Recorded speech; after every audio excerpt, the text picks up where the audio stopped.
This is 3D Mark Firestrike running on a AMD Ryzen 7 3700X with 32 gigs of RAM and an 8 gig NVIDIA Geforce GTX 1080.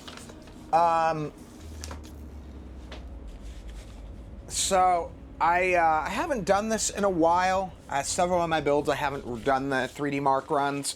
I decided to start doing them again. I think most gamers aren't going to give a crap, but I think there's a certain market of people who are going to want to see these numbers. So I am going to post the systems and show it.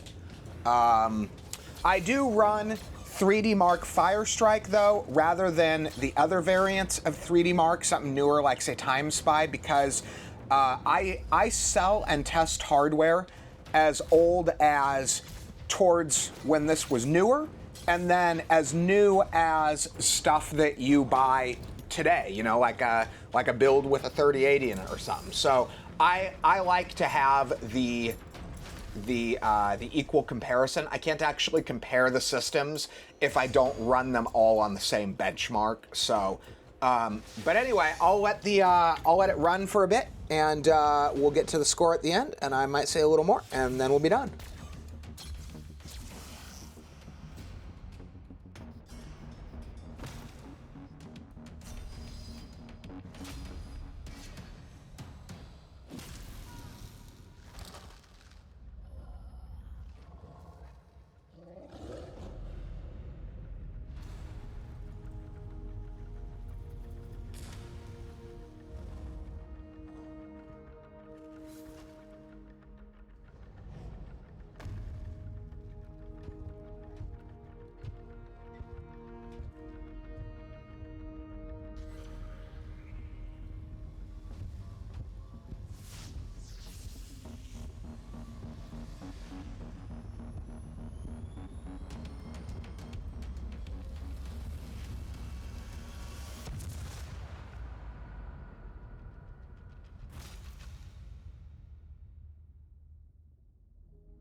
Okay, so I'd say a little on the high side for a 1080. I think they normally score in like the very high teens to the low 20s for that card. So that's actually on the higher side. That's not bad. It probably was boosted a little bit by the 3700X, which is a little bit faster of a chip than I normally put in this class of machine. But I thought that the graphics score and the CPU score were done so that you could still break it down and see what it actually scored. Maybe I'm wrong though. I'll have to pay more attention to it in the future. But in any case, for those of you curious about Firestrike, there it is. So thanks for watching the video.